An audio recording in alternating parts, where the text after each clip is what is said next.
Wagwan, everybody. Welcome to the Dis Affamie History podcast, where we'll be speaking about history and as well family history and how history relates in terms of Caribbean people for the present as well as in the past, and how in the past what that does and brings forth for what we are going through at present and what we can learn from our history, from our family, and take that moving forward. So I do hope you enjoy the podcast. And if you like it, please ensure to subscribe, like, and review. Thank you.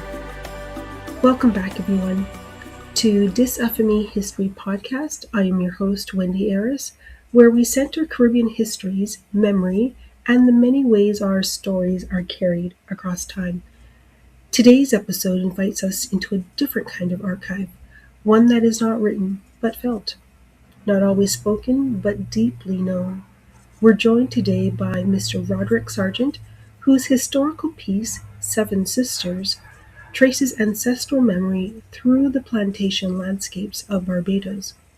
But this is not just history in the traditional sense.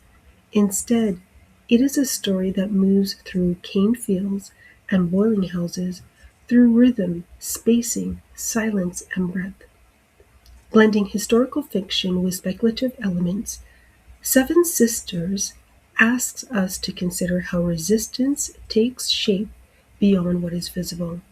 Here, survival is not always loud. It is not always declared. Sometimes it is carried in timing, in restraint, in what is intentionally withheld. The alignment of the Seven Sisters is not marked by speculative, but by rhythm, by presence, by an understanding that moves between bodies and across generations. This work challenges us to think differently about what counts as resistance and what counts as memory. Because what if the most powerful acts of defiance were never meant to be recorded? What if they lived instead in the land, in the body, in the spaces between? Today, we explore how memory survives beyond the archive and how storytelling can help us listen for what history has tried to silence. So let's have a listen. I wanted to thank you so much, Roderick Sargeant, for coming on to the podcast, Dis Affamie Thank History. you. And to be Thank you for having me. speaking about your article, your historical article that you wrote, The Seven Sisters. So before Yeah, we start, can I just have you just introduce yourself and tell us a little bit? sure. So, my name is Roderick Sargeant. I actually live in Barbados, born and bred in Barbados. And by day, I'm a data analyst, and by night, I'm an indie author. Just started writing for just well over a year now, and it's been an amazing journey. So I'm honored to be a part of this space and sharing my experience as well. So thank you for having me. No, thank you, Roderick. And, what inspired you to write this historical essay? Was there a Okay. specific moment or memory, or what questions sparked this piece?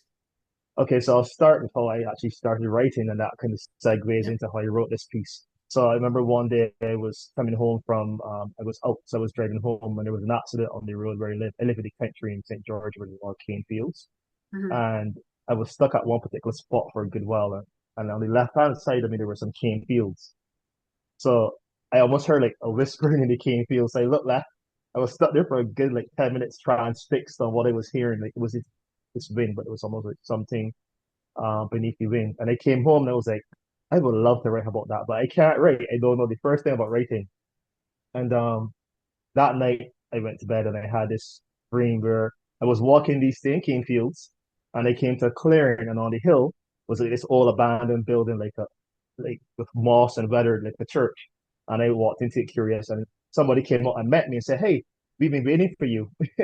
And it took me in. And all these older folk, these elderly folk came out, dressed in like suits and ties and that sort of stuff, and encircled me and started chanting Kumbaya, my Lord Kumbaya. And I started like levitating. I felt like I was literally levitating in my bed. And I woke up and I was like, I need to write about that experience. How do I write? So I just started writing out ideas. Mhm. And that book was born. That's the first book I wrote, which isn't published yet. But I was like, this seems to be the end of a story. I want to write the beginning. So then I wrote Blood Beneath the Cane, which is what Bus's experience, right? And then from there, I wrote a second book in that, which is not published yet year. So Blood Beneath the Cane is published. I wrote Heart of the Father, which is more of a darker history of Barbados about the Heart Man. And I'm not sure if you know about the Heart Man, but he's a local legend in Barbados. This guy that used to ride Mm. around in the hearse back in the day and collect hearts, right? Yes. So that from there, my story started taking shape. I started writing horror based on historical fiction in Barbados, wrote about black pudding, Mobby. I wrote some Mm. mangoes, horrors about things that you find typically in Barbados. But Yes. then this year, what happened was I was like, but I write about horror. There's a horror fiction, but what about our experiences as a people? What about what the horrors that we experienced on the plantation during slavery? So then I wrote something called God's Buried Sideways, which spoke about the atrocities that happened at one of the biggest plantations in Barbados, Stratford Plantation, about the experiences that happened during the cane, in bird working in the fields, well, trying to survive that experience. And Mhm. then I was like, okay, so I wrote that. But then one night I was like, okay, so what do I write about next? And then the idea of these seven sisters just came to me. It just came in my mind. I was like, okay, seven sisters. What happened with these seven sisters? And Wendy, I just started writing. That's what happened. I just started writing down ideas and started flowing. And that's how the Mhm. seven sisters were born. Oh, wow, that is truly amazing. So I guess, for you, when you are, I guess not necessarily choosing a topic to write about, I guess it chooses you. Is that what It you're? chooses me. That's correct. I would be driving down the road and I would see an old plantation house, a Hmm. great house. I would see an old charter house. I would see a densely packed cane field and be like, what story does that have to tell me? What Yes, happened in there? What is that cave field hiding that we can't see because it's exactly. inaccessible that no one else knows about because they're driving past it every single day? There's Hmm. probably something hidden in there. I want to bring that story to life. So my Yeah. stories choose me. Yeah, I don't choose these stories. So for this particular one that we're talking about, Seven Sisters, how did this one then come about? Like, what drew you? What, you know, aligned you to be able to write this and bring this to life for the Sure, readers? sure. I think one of the things that we as a people forget about, for example, is the power that women hold specifically. So one of the things I wanted to experience and tap into there is the power that women hold in in resistance, in silence. So because some things in the Caribbean, people go through so many struggles and they're silent, you know. Sometimes we hear our grandmothers humming when they're upset. Sometimes we hear them, just whispering under their breath a prayer or something. So I wanted to bring that to life, in terms of resistance, sorry, silence Mm, and that low hum or that low something that keeps you calm as a way of resistance, as a way of surviving. So that's why the Seven Sisters came to be. Now you notice in Seven Sisters, their heads are tied, right? One of the things that I remember is like as a child, my grandmother growing up, she always had her head covered, her head tied as well. So that kind of played into that whole mhm, visualization as well, honoring my grandmother and her lineage as well, based on, when she was upset, she hummed. She would just sit down sometimes in her chair and just hum. mhm. That was her way of surviving. That was her way of, escaping what was going on and just Yeah. internalizing her experience and her trauma. So you could see that kind of become the same thing with the Seven Sisters. When they're working, they're chanting, they're humming, Yes. and that kind of gives them some solace as well while they're going through the hardships, when they're being beaten and they're going through the trauma. So that's something I wanted to bring to the pages. And as well, the symbolism of the seven, because seven So has yes, powers, right? it's very powerful. It's very powerful indeed. Well, as you would have noticed, I continue to write there are actually eight sisters, but the eighth sister is more of that. Everything that was all the trauma was dumped into her as well. So you would see that come out as more is written about the seven sisters as well. But the first seven, yes, there's a very powerful symbolism in that visualization as well. Hmm. And then, of course, for your research, where did you research this story? It just came to me.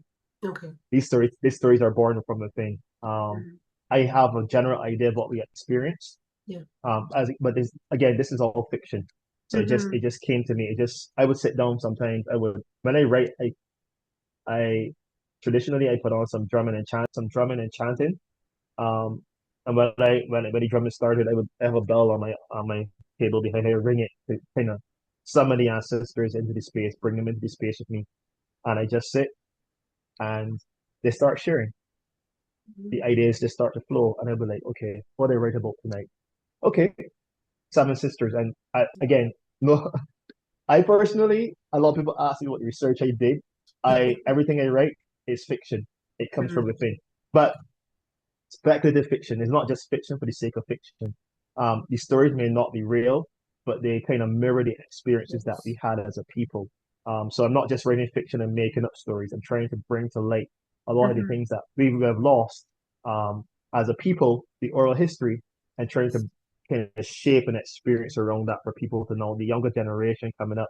This generation that I mean, speculative fiction is not just fiction for the sake of fiction. It's Mhm. fiction to birth from experiences. So these experiences may not be 100% real, Yeah. but they kind of mirror a lot of what we went through as a people when we first Yeah. came to the islands, the experiences we had coming from Africa, from the continent as well.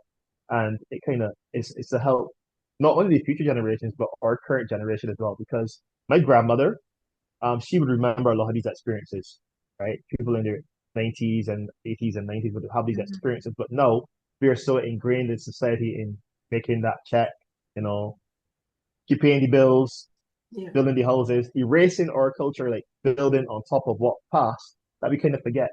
So I believe my role here, my job here is to help people to remember by building a world because every single thing that I write is connected to that whole experience. Mhm.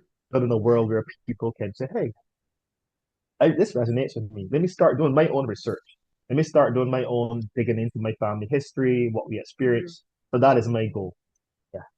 No, no, absolutely. That's a wonderful goal. And then, of course, you mentioned, Taurus, with this narrative, like the central theme is, of course, with the drumming and chanting. Why Yeah, did you feel as if this was important to make sure this was centrally throughout the essay? definitely. So drumming and chanting is a way of communicating for us. One of the things I learned, and I did do some research on this, is that what happened with drumming and chanting, the enslaved used it as a way to communicate, for resistance, rebellion, signaling death. So I think it's a way to that kind of resonates with our people. We may not recognize it immediately, but something in us stirs. And even if you look at soca, look at calypso, so you look at dub, look at reggae, there's a lot of drumming and chanting there as well. So it still sits with us. Um, One of the things, and the drumming and chanting actually started from a story that I have not put up as yet about a drum priest. And Mhm. one thing he used to do when there was a death or a birth, he would drum, he would chant, and the sound would travel across the island, right? As a way to resonate and let us know a celebration or we're mourning. So for me, I'm communicating through my stories, and Yes. drumming and chanting is a way of communicating. So I try to marry the two, the drumming and chanting with my stories as well, quite a lot. And you see that come up in the Seven Sisters with their mother who first came. She was a drum priestess, but she kind of put that aside and just observed. But then eventually it came back to her when her husband came. He was a drum priest. So between the drumming and chanting and her silent observation, their story kind of was born. So that's why it's very important to me. No, I mean, there was laws against us using drums There was, as there well. was. Yep, they kind of try to silence us as well because they realized it was a message. It was Yes. not just for sound. It was for us a way for us to communicate with each other Mhm. without them trying to capture what we were saying. Exactly. So I guess this then just goes into the next theme of, in your view, what does this tell us about our collective memory and, of course, cultural survival? I think one of the things that we it tells us is that we need to remember who we are in order to move ahead, in order to move forward. We need to remember who we are as a people, and we've forgotten. It has been erased. I thank God for free education. It has gotten me Mhm. where I've gotten today. Yeah. But one of the things that I realize has happened in a lot of these things were done to help us to forget or to force us to forget. Yes. We are taught European history in schools, what happened during the Middle Ages. So we're taught all these different things about all these different cultures, but we're not taught about our cultures in school. We're taught about what happened in slavery, but not about where we came from, Mhm. who we are as a people. So I think it's time for people to remember. It's time for us to see where we came from. And people are trying, they are trying, but the Yeah. efforts on it are being blocked. It's being, as I mentioned earlier, it's being labeled as demonic or Mhm. like Ife and Yoruba is all being labeled as the Orishas are being labeled as that's demonic, that's evil. So we Mm-hmm. kind of shy away from it because we are in a Christian society that's demonic. But it's time for us to remember to recall who we really are as a people. And I think in order for us to grow, in order for us to really understand who we are and to blossom and to evolve to the next level, we need to start to understand who we are as a people. It's very, very important. I hope that answers your question. No, no, absolutely. Because again, this is I guess, the importance of telling these stories so that they can be Yeah, always remembered and people can correct. begin to recall what was in the past so they know for themselves. And Yeah, how do how does, with the stories like Seven Sisters help us to connect with ourselves and each other across, a yeah, particular time and of course geography? yeah. So for me, there's a lot of stored trauma that Mm-hmm. keeps us disconnected, and we don't know where that trauma comes from. People have anger issues, their Mm-hmm. addictions, their a lot of family history that doesn't quite connect. So there's a lot of disconnection from family as well, and that stems from what's in our blood, right? What came from the past, the trauma, because our ancestors went through a lot.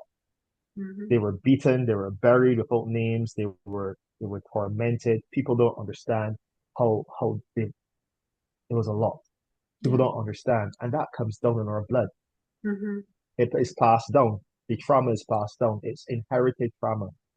Um, I know people.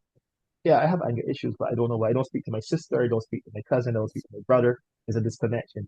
But if we start looking at what could possibly have caused this trauma, what could have necessarily caused this disconnect, then we could start connecting again as a community and start taking care of the next generation coming up, teach them who they actually are, so they can start and say, you know what, maybe I don't want to inherit this trauma. Maybe I don't. This trauma stops with me. This stops with me. And you kind of see that in my one of these stories I put out as well. I'll reference another story as well where there is the carpenter. The carpenter, his father was a freed man, one of the free slaves, and he was drinking, and his son inherited that trauma. But then one day he was like, you know what? I no longer want this. Because by day, his father was a great man. He was a great builder, but by night, the bottle took him. And there was a disconnect. He wasn't connecting with his son, but his son was like, no, this stops with me. This ends with me. So my son and my grandchildren, they no longer inherit this trauma. Yes, I will still drink, but the bottle no longer breaks me. The bottle no longer owns me. So now I can connect to that generation and build that community to tell my son, okay, I can pass down this skill of carpentry to my son without passing on the trauma of the bottle, right? Mm-hmm. So I think it's about building community in a healthy and cohesive way. So Yes. that's one of the ways I see that playing in that role for me. No, I couldn't agree with you more on that because it's kind of like a healing process, right? It So, is. It really is right, a it's a really collective healing, healing. Yes. because he Yeah. inherited again. He inherited that drinking problem from his father, and it Mm-hmm. got really bad to the point where by day he was a great carpenter, but by night when he woke up, he had to drink that glass of rum to settle his nerves or to stabilize his hand. But he was like, no, I had enough of this. I can do Mm-hmm. this without that. Let's cut that into my father, and what I pass on to my son, my nephews, my grandchildren is the skill and not the trauma, not the pain, not the crutch. And I think a lot of crutches are passed down today without knowing where they came from. They came from 5, 6 points up, right? But we think, oh, I just have a drinking problem. I like to Yeah. get drunk and that drink. I when I spoke, and I'll be personal here for a little bit.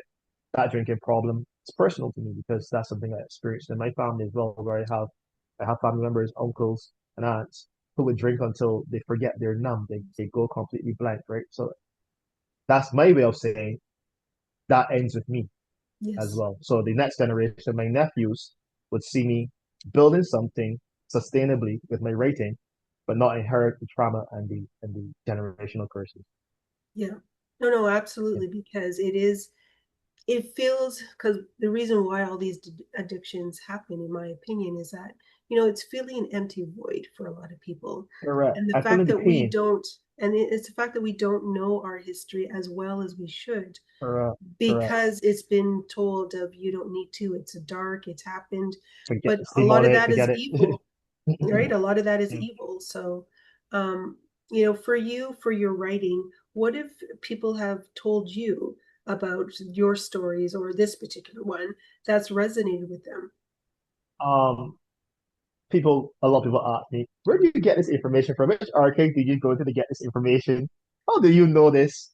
When I first wrote, not the Seven Sisters, but when I first wrote Heart of the Father, and the amount of details that came out of that, I remember one great experience. I don't know how great it was because it kind of traumatized me, I'll be honest with you. I used to read that we have a market here called Heyman, so we have an oral session. People go and sing and read their stories and such. So I went to read the first chapter of Heart of the Father, and there was this one particular guy in the crowd. This guy was so enthralled. He had his eyes closed. He was actually crying. When I tell you he was crying when I was reading my story, I was like, well, this is intense because this is my first time writing. Mm. And after he came to me and he said, that story really resonated with me. Helped me to remember my experiences that I experienced as a child growing up around my grandfather as well. And he went on to tell me that his great grandfather was one of the heart men. It resonated with him. I was like, whoa, whoa, whoa. But Yes. seeing experiences that way to help people connect with their past, not necessarily in a negative light like that, Hmm. is amazing. People ask me, where do you hear this story? Or this helps me to remember some things that I want to look into. So I think people, and then I get it's demonic, dealing with the ancestors, be careful. That is there as well. But I'm not going to stop. I'm going to keep writing because I find more and more my connection with them will help people their eyes and see. And it's a slow trickle, but people are starting to come around to Yes. it as well. Some people avoid it. I've lost a few followers on Instagram because of how Yeah. dark and traumatizing my content is. I've actually lost a few followers because of that. People have dropped off. People Yeah. are coming. People are seeing it. And then even with publishing in a Rwandan magazine, that's big because now my Hmm. stories are going back to the continent. So the diaspora and the continent are starting to reconnect as well. Yeah. So I'm excited to hear how that resonates with people on the continent as well, to see what we went through as a people here and we disconnected from. No, and that is absolutely fantastic. And, Roderick, as we come to a close, what would you say to listeners who want to engage more deeply with cultural memory, oral history, or community storytelling? Where should they begin? There are a lot of actually here in Barbados we do try to connect with that. There are a lot of different activities. I know there's a female drum group that's having a session. That's somewhere we could start. Hmm. They're having a session next month, I believe, or this month. This month, Well, this it's is March March. already. Yeah, this month, at the end of this month, this all female African drumming group who kind of embrace that. So I think is a part of the Barbados Film Festival, not sorry, Barbados Island Festival, where Hmm. the arts come to life. I'm actually Yeah. part of that as well, the orators experience. So just get out there, Hmm. get to the events, get to the different experiences, and kind of immerse yourself in that storytelling, in that strumming, just kind of connect to that experience, and that's a beautiful place to start. It's a Hmm. beautiful segue into how we can start asking more questions to people who have Yes. a better idea of the experiences as well. No, thank you so much, Roderick, for coming on to the podcast and speaking to this, because this is one of those important connections I feel that Yeah, that needs to be made. So thank you so much for coming on to the thank you for podcast. having me. Absolutely. Thank you. Hope you enjoyed that episode. And we're left with a powerful reminder that not all histories are meant to be found in documents, and not all resistance is meant to be seen. Through Seven Sisters, the historical essay by Roderick Sargeant, it invites us to sit with a different kind of archive, one that lives in rhythm, in silence, in breath, and in the land itself. What this work reveals is that archival memory is not only stored in written records or institutional spaces, it also exists in the body, in inherited knowing, and in the subtle, often unspoken ways our ancestors resisted and endured. By engaging in these historical and fictional forms, we begin to open up new pathways to the past, one that allows us to feel history, not just to study it, to witness it, not just to read it. And by doing so, we come closer to understanding that our connection to the past is not distant. It is present, embodied, and lived. So I leave you with this question. What stories are carried not in words, but in rhythm, in silence, and in the spaces in between? So thank you for listening to This FME History Podcast. Welcome. Hoped you enjoyed this episode, and if you did, please make sure to like, follow, subscribe, and write a review for the episode wherever you listen to your podcast. Thank you.